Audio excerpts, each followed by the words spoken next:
Hello, hello. All right, really excited for this talk. I'm going to introduce myself in just a second, but just a little bit of context as to why I'm excited for this talk. I think a lot of the conversations that I'm in these days are really about, we got to move faster, we got to ship more, we got to deploy more. But are we talking about the downside of doing that? What are we giving up? What is the trade-off? As engineers, we always know every decision is a trade-off decision. Moving faster is a trade-off decision. You are giving something up along the way, but maybe you don't have to. And so how do you mitigate some of those trade-offs that you have to make along the way? That's what we're going to be talking about today. A little bit about myself. I'm Ganesh, one of the co-founders and CTO at Cortex, which is an internal developer portal. So everything from cataloging all of your services and defining ownership to setting best practices and standards with scorecards to defining golden paths and letting you drive those things across the organization. That's our bread and butter. That's what we do. And so excited to talk today about maintaining excellence in the age of AI. So instead of coming up here and talking a lot about what exactly that is, I thought we would take a different approach and start with first principles. What does that even mean? What does software excellence mean? What should we be focused on? And how do we work backwards from there? So that way we can kind of walk away from this with an understanding of how to break down the things that matter to your organizations as well. So let's talk a little about what are leaders worried about today. So if you're thinking about software excellence in your organization, generally you're thinking about it from the perspective of the entire organization in aggregate. So let's break it down from what do people care about, and if we know what people care about, then we can work backwards to what are the things we should be investing in. So this year we ran a survey across a bunch of engineering leaders, and it was about AI adoption, it was about their concerns, things that they're investing in, because we wanted to get a state on the industry. And one of our takeaways was that 70% of engineering leaders are ranking security and quality regressions as their top concerns. Obviously, there's other concerns in there as well, but these are the top two things. And if you think about it, this makes sense, right? We're introducing AI that's writing code that we don't necessarily understand.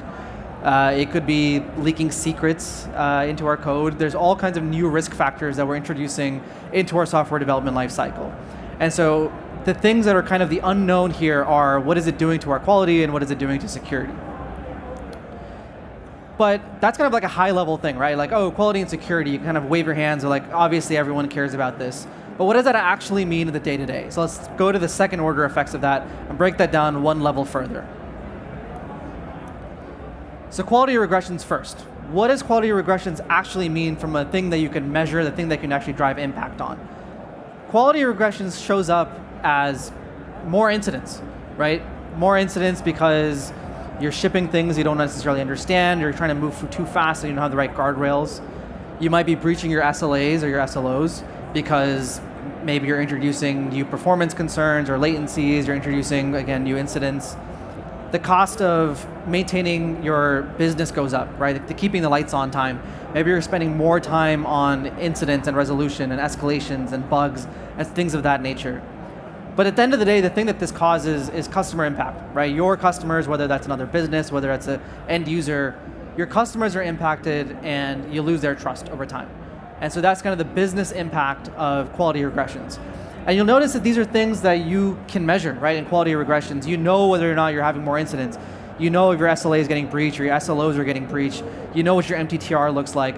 These are the things that kind of show up as second order effects of quality starting to regress. The second thing, security risk, this one is a bit more open-ended, but I wanted to focus on two things that we know coding assistants are causing. In a recent meeting with a few engineering leaders, the things that came up were secret leaks and vulnerabilities, and data breaches as being the two things that engineering leaders were most concerned about. And interestingly, the pattern that we found was that businesses that were focused on consumer products were the most concerned about data breaches. Because at the end of the day, consumer trust, especially if you're building a freemium product, the data of your customers is extremely important. Now, I'm not saying it's not true if you're an enterprise business as well, but it happens to be one of your differentiating factors if you're a consumer business.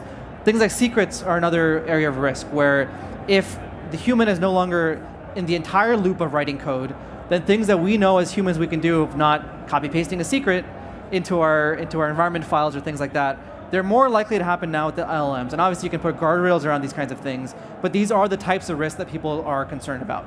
So now we've gone from, okay, what are the concerns, security and quality, and what is the impact that we're seeing as a result of those two things being a potential risk? And so talking a little bit about, okay, why now? We've always cared about these things. Like obviously we talk a lot about MTTR and incidents and things like that. Why is there a renewed focus now? Why are engineering leaders more concerned than they were before about these particular things? Well, let's go through the breakdown of what is happening to our software development lifecycle as a result of this. If you looked at the recent report from the DORA organization, they also kind of came to a similar conclusion where AI is basically an amplifier, right? Things that you do well, it helps you do more of that, and helps you do those things well. Things that you're not so great at, it's going to make those things worse as well. And so AI really is an amplifier or a mirror or whatever you want to call that. And so kind of breaking this down, we know AI is writing more of our code. My hot take, what percentage of code is being written by AI and things like that, not particularly relevant here. We know that AI is writing more code, and that's getting shipped to production. Developers are understanding less of it, right? This was already a problem when us as humans were writing all the code, right? I understand, for the most part, the code that I write, but my peers, my teams, my cross-functional peers in other teams may not necessarily understand that code either. But now, if I'm not the one writing my own code, not only do I not understand it, my team understands it even less, and you're creating a pile-up of pull requests that people have to review, and so people are kind of going through those reviews even more faster than they used to before, and they're giving it less attention, and so you're kind of slowly building up, the tribal knowledge and the lack thereof within the organization. And then ownership starts to become very unclear, right? We already see this today at a service level, right? That was one of the reasons we founded Cortex in the first place, was clear, accountable ownership of services drives behaviors that you want across the organization. The same thing holds true for your code, right? But if your AI is writing more of your code, you end up in a state where I don't know, I didn't write this, I don't know much about this, but it doesn't matter if it's your PR or somebody else's, we still need to have accountability. And as a result of all of this, you end up managing incidents in a haze, right? A lot of organizations don't have clear ownership of their services to start with. Now all of a sudden you don't have clear ownership of your code, and you don't really understand what's being written or what's being shipped. And incidents are already painful. We're already kind of scrambling to find the right information in the right context in those moments. And now when we understand that code even less, obviously that's leading to increased risk during incidents. And so we know that AI is amplifying existing risk factors. These are things that happen today. These are things that are happening pre-coding assistance, and AI is just making those things worse.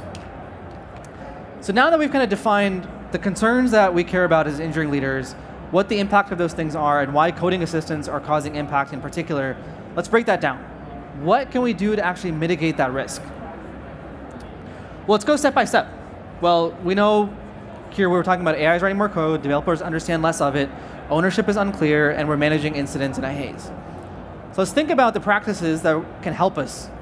Code quality and testing, right? Those of you who have adopted more agentic strategies for your coding assistants have realized actually writing tests is a great thing. If anything, humans should be involved in writing more of those tests because we can define the guardrails of what the code should do, and then your agents can operate within those boundaries. We should, even if we don't understand the code that we're pushing out in its entirety, being able to know and detect when things go wrong is at least a good first step. So that way your customers are not realizing things are going wrong and you can catch those things first. So set up monitors and SLOs and all the things that we know about. And so SLOs can capture customer impact. We were talking earlier about how the thing that quality regressions leads to is customer impact. Well, if you can't necessarily measure the input into that, at least measure the output. Measure the things that are causing customer impact so you know when things are getting too bad. Security practices. Don't let repos kind of linger out in the wild. Right? This is one of the anti-patterns that we see is we're only going to focus on the repos that we know are active or critical. Those are not the only repos with code. All of your repos contain code that's potential risk factor. And so make sure that you're understanding the impact across all your repositories, and make sure that you're enforcing security practices across all repos, not just the ones that you know about. And then finally, keep the human in the loop. Create clear accountability, right? Create up-to-date ownership. It creates the right culture on the other side. Because if I know that the buck stops with me and my team for the SLOs and the quality of my services and the impact for customers of the services that I own, then that creates the right behaviors where I'm going to go back. I'm going to invest in those tests so that I'm shipping better code. I know that I'm being held accountable for the things that I'm delivering, right? So making sure that you have clear, accountable ownership across all of your systems is more important than ever before. And it turns out engineering leaders that we surveyed also agree with these practices. Every single engineering leader we surveyed believes that security, testing discipline, and ownership clarity are the key things that they're focused on for safe scaling of AI coding assistants across their organization. But I want to just pause for a second. It feels like I'm probably regurgitating things that we've already talked about.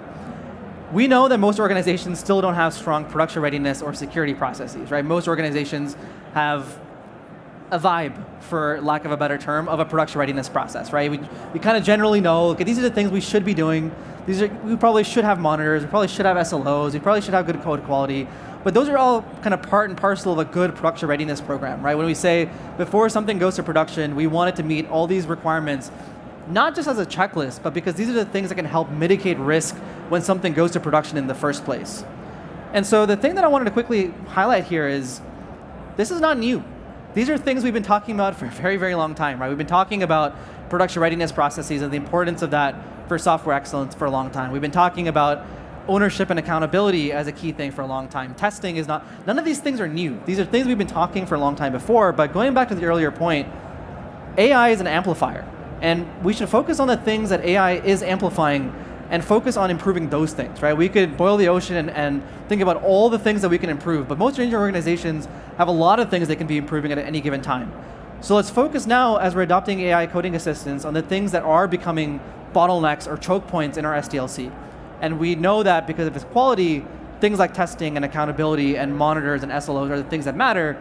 Well, it just happens to be that these things are actually basic engineering foundations. These are practices that we know we need to be following, but because AI is amplifying those things, let's go focus on those things and make those things better. And so I want to kind of zoom out a little bit and just talk about like AI excellence in the aggregate. So how do we roll out AI coding tools with confidence? So kind of summarizing the stuff that we talked about, you want to build on a stable foundation, right? You're not going to go and build a skyscraper on a wonky surface, right? You're going to build on a stable foundation. So things like the right testing practices and the right test frameworks, investments in CI tooling, investments in production readiness, security processes, those foundations will help you adopt AI. They'll help you regardless, by the way. So you should probably do those things anyway, but especially as you're adopting AI coding assistants, these things are more important than ever before. So build on a stable foundation. Second, you want to measure the impact of coding assistants on those metrics. When I say impact, I don't mean what a lot of people in the industry are talking about today, which is, oh, our AI coding assistant is helping us move faster. That's only one part of the equation, right? The thing we've been talking about today is, what is the customer impact? So do teams that are adopting coding assistants, not only are they moving faster, are they improving or decreasing quality? Is their MTTR better or worse? Are the number of incidents better or worse? So think about the actual downstream impact. So don't focus on like the AI metrics on their own. Focus on the second order impact, right? Like one of the things I see a lot of teams get hung up on is, oh, I want to measure what percentage of lines of code are written by AI, and we can use that to correlate with incidents. My challenge to you is, why does that matter, right? We're not asking the question of like, do developers who use Vim or IntelliJ, how do they compare? We just say, you use your tools, what we care about is the end result, is the end impact. And so that holds true even now, but we can build that correlation of, okay, as we're rolling out these coding assistants, do we know the impact it's having on the organization? So to measure the impact from the customer lens. And then finally, make the most of them. You're spending a lot of money on coding assistants, right? And it is a new technology. It's a new set of practices that we're adopting across the organization. A lot of folks here have been through their cloud journey. That was one kind of iteration of this where it was new muscles and you were spending money on AWS, and you want to make sure you're getting the most of it. Coding assistants are no different. You're spending good money on coding assistants. Make sure that you're taking advantage of all of them. And so when we think about the IDP, or internal developer portal, this is the shameless plug for Cortex, we kind of see the IDP as a very powerful way of driving these three parts of AI excellence. So in phase one, driving readiness, this is one of the core use cases for something like Cortex as an IDP, is defining best practices and scaling that across the organization. So customers for the past 5 years have been using Cortex to drive things like production readiness today. So customers in e-commerce and tax preparation would use Cortex for things like, hey, we're going to get ready for Black Friday. Every year, we're going to make sure all of our services are up to speed for Black Friday or for tax season. We know our security teams are using Cortex to drive security standards and shift left. Now you can use Cortex scorecards to drive AI readiness, so making sure that every repository has an owner, making sure that every repository has secret scanning and vulnerability scanning enabled, that you're reporting on code coverage and that code coverage is not regressing. So being able to set those guardrails and then letting your teams have the autonomy to operate within those guardrails is something that scorecards are very good at. The second thing that Cortex provides is measuring impact with a very strong focus on the customer impact. So it's not just adoption rates or usage of AI tools. It's about the correlation between AI usage and things like MTTR and incident and cycle time, the things that we know are bottlenecks and friction points. And then finally, AI maturity. So making sure that you're adopting the best practices. So this can be everything from, are we setting up agent instruction files in our repository so that whether we're using Claude or something else, we're able to make the most of them? Are we following best practices in our Jira tickets if you're following spec-first development now? Are your specs actually good? Are you following spec-first development? And how do you scale this across the organization? So how do you make sure that every repo, every team is adopting this? Because I think one of the challenges you'll run into as you're trying to roll out AI coding assistants is that there's very different levels of maturity across different teams and individuals. And this is a new technology, and so we want to make sure that we're bringing everyone with us.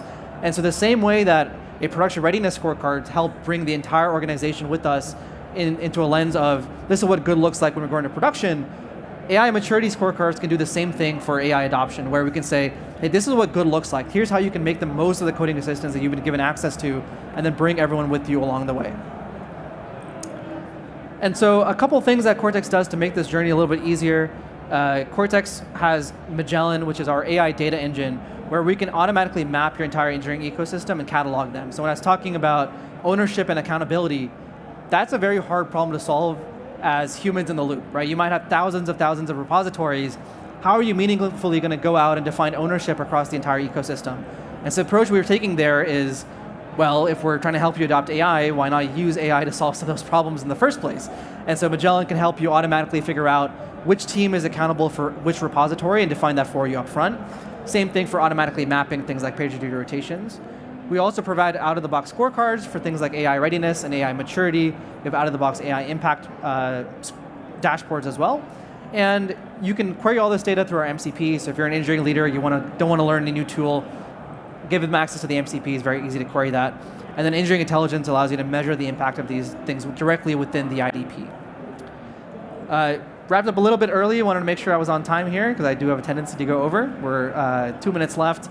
If you have questions, you can find us at booth 450.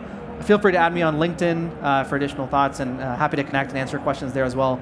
Thank you all so much. Hope this was helpful, and have a great rest of the reinvent. Thanks, everyone.